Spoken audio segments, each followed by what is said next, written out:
if you'd just like to come and sit down over here. Mark D'Amato, great, if you do the same. Jürgen Mercer, thank you, and Ron Sherlatt. Thank you. And Mr. Jolly, if you'd just like to come to the front. And as you know from the rest, it's 5 minutes, and whenever you're ready to go, please begin. Good afternoon, Council, and thank you for having me. My name is Dave Jolly. I'm a resident of Rio Terrace in the city's southwest quadrant. I would also like it known that I use ETS on a daily basis to commute between home and the university. I'm here to speak in favor of the original 87th Avenue alignment between Health Sciences and Lewis Estates, and therefore against the presently proposed Stony Plain alignment. In April of 2008, it seemed that the stars had aligned, and we finally had a comprehensive plan for efficient and effective West LRT. We would finally link the city's three most important hubs of commerce, learning, and employment. The Transportation Department had done their work well and with all due diligence. Sorry, just 1 second. A plan was presented that would take commuters from the West End straight down 87th Avenue to join in with the existing network at Health Sciences Station. This plan would offer the fastest travel times from the West End to the U of A and downtown, bar none. It was the shortest of proposed routes, thus requiring the lowest capital outlay and the lowest operating costs. It would have the highest ridership numbers. The city hired a preeminent British transportation consultant to examine the alignment. He also felt it was the only rational plan. This alignment, being integrated into the existing system, would double the number of trains and destinations within our existing university and downtown tunnel network, a network which I will point out cost hundreds of millions to build and could finally be on the cusp of giving us a return on investment. Perhaps most importantly, we would finally close the great transportation divide between Quesnel Bridge and Grote Bridge, and with the least invasive form of mass transit possible. This would surely take thousands of cars off of White Mud and Stony Plain on a daily basis, which speaks to sustainability. So we had a well-thought-out plan that had weighed all measure of practicality, logic, and reason. But as thorough as the transportation planners had been, there was one eventuality that they could not have foreseen, and that is that their plans would fall into the hands of this city council. At some point in the process, things became more abstract. It stopped being about practicality, common sense, logic, and reason, and it became something about hip urban design, socially engineered, high-density transit-oriented developments, urban containment, and building transit on a human scale. There's an interesting story about the architect of the World Trade Center. He was asked why he designed two 110-story towers instead of one 220-story tower. His response was that he didn't want to lose the human scale. Draw from that what you will. I say they're just catchphrase concepts du jour that are in essence pompous twaddle. And I don't know what it has to do with transit routing, but no doubt they're useful if you're trying to scuttle the 87th Avenue alignment. You know, people who use transit don't care if they travel on a human scale or a way scale. We just want to get from A to B. 10 extra minutes out of my day is significant to me.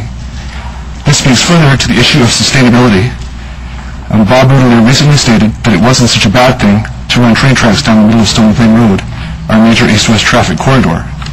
He said that slower driving times may force people onto transit, and maybe that isn't such a bad thing. Well, I'm here to tell you it's a bad thing. People will hate you for it. A brave council doesn't guilt, shame, and anger its citizens into sustainability. A brave council achieves sustainability by offering an advantage. That is 87th Avenue. In closing, I would like to hope that these hearings actually serve some purpose. It has become all too easy for councillors to simply state that they have received emails 10 to 1 in favor of whatever, and you're off the hook. I would hope that you could make all those emails in the public domain just to make them of equal record. Thank you. Thank you very much. Just for him, and I think somebody's trying. Councillor Cushon. Thank you. Thank you, Mr. Jolly. I'm just curious, you live in Rio Terrace and you take transit every day. Now, you've heard about the fact that they're looking at, we've got those new lines that are going to come in that would serve the West versus the 87th LRT. That's what's being touted. Would you take that in terms of the busways? Do you think that would serve, or do you still think the 87th Avenue network is more important? South LRT, avoiding my trip 10 minutes longer. so I'm not buying into it for much longer. Do you think, one of the criticisms of 87th Avenue is the fact that it is the shorter distance, I know it's, but that you don't get as much land or urban farm opportunities in terms of density around stations. Do you think the 87th Avenue route, given it is shorter, but do you think it still has potential for big North Island's more time in it? The important thing is that you live downtown with West Edmonton Mall. In my eye, that is the most important thing you can do. West Edmonton Mall played havoc with downtown. I lived through that era. Many people here did. By linking them up, you could cure a great evil. I really believe that. And so your feeling is that if you have to take the LRT, let's say, I won't take it down to go downtown and up, you're not going to take it. And you don't think you'd take the busway system either, even though you're taking the bus right now. This will take me to South Campus and I'll wait there 5 minutes for a train. And then you have to transfer out. Yeah, so. And do you have a comment in regards to the suburban versus urban, in terms of, with the 87th Avenue route, we're serving more suburbia than we are the urban? Place for streetcars, and I believe that is along Jasper Ave, down to Stony Plain Road.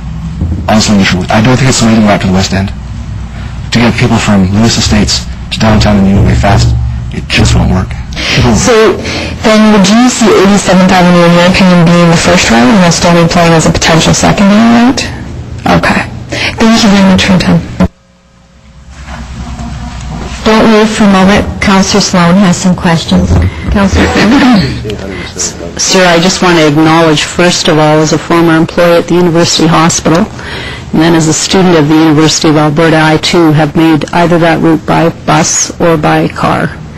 And it is also a disappointment of mine that these routes do not connect to the University Hospital, because I think you and I, along with thousands of other West End residents, that is the primary destination. I wanted to ask you, though, about another difference between what's before us today and what was before us in 2008, and that is the difference in mode. This is not the LRT system that Edmontonians know now. It is above ground, and this proposed line is not integrated as yet with the current line. So what are your thoughts about that, about the insertion of a new mode of...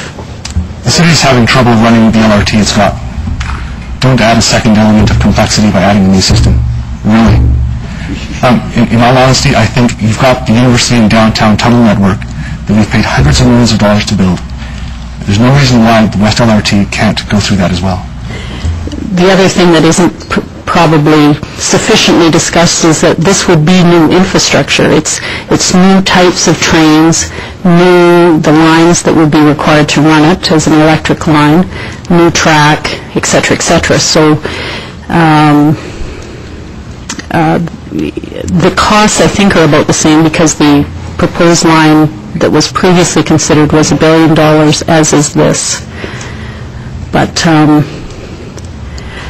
any thoughts, again, about the speculative nature of the development that this line proposes to support, in that it will support transit-orientated design along Stony Plain Road versus connecting the economic, employment, residential hubs?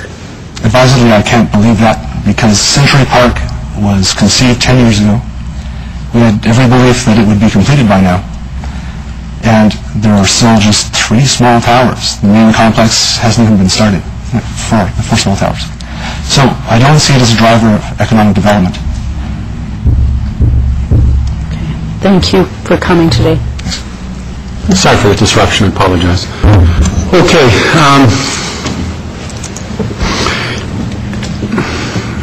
Mrs. Allison, we just did David Jolly. Miss Allison Downey D'Amato, please. There's a PowerPoint.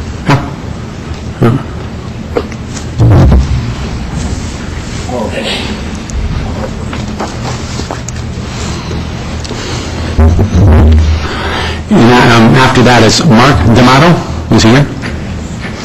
Okay, great. I'm hoping the 5 minutes starts now. You want to start? Make sure you start the time at 5 minutes. Thank you. Okay. Stony Plain Road is the current proposed route before you today, and I'm here to talk about a different part